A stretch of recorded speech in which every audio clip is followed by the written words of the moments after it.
दुनिया भर में लाखों देखने और सुनने वालों को ज़कवान विजन का सलाम। आफ्ताब इकबाल जो कि पाकिस्तान के बहुत ही मायानाज चोटी के सहाफ़ी माने जाते हैं, उन्होंने अरशद शरीफ कत्ल केस के बारे में कुछ इंकशाफात रिवील किए हैं। वो तमाम इंकशाफात मैं आपके सामने रख देती हूँ। इसके अलावा इमरान खान ने भी एक यूनिवर्सिटी ऑफ जर्नलिज़म बनाने का फ़ैसला किया है। उस यूनिवर्सिटी से जितनी भी नस्लें पढ़कर निकलेंगी वो सब ये सवाल ज़रूर पूछेंगी, वो कौन था।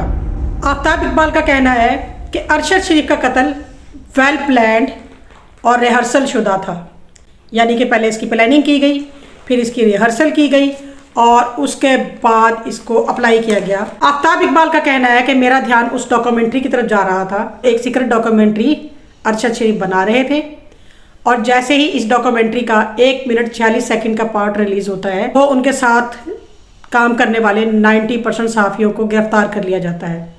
गाड़ी में खुर्रम अहमद, उसका ड्राइवर, अरशद शरीफ और वो सहाफ़ी भी मौजूद था। उस सहाफ़ी को गिरफ्तार कर लिया गया था। खुर्रम अहमद और उसके ड्राइवर को छोड़ दिया गया, लेकिन अरशद शरीफ को 3 गोलियां मार के कत्ल कर दिया गया। एक गोली उनके सर पर लगी, दूसरी कमर पर और तीसरी बाजू पर। फॉरेंसिक लेबॉर्ट्री जो है इस बात को सच साबित करती है। आफ्ताब इकबाल का कहना है कि अरशद शरीफ मर्डर केस में कीनिया की पुलिस अब तक 4 बार स्टेटमेंट बदल चुकी है, यानी कि कत्ल करवाने वाला इतना ताकतवर है कि वो किसी दूसरे कंट्री में बैठ के कीनिया के दारुल हुकूमत नैरोबी से पुलिस की स्टेटमेंट अपनी ख्वाहिशात के मुताबिक लिखवा सकता है। मज़ीद अपडेट्स के लिए साथ जुड़े रहिएगा। Thank you. अल्लाह हाफिज़।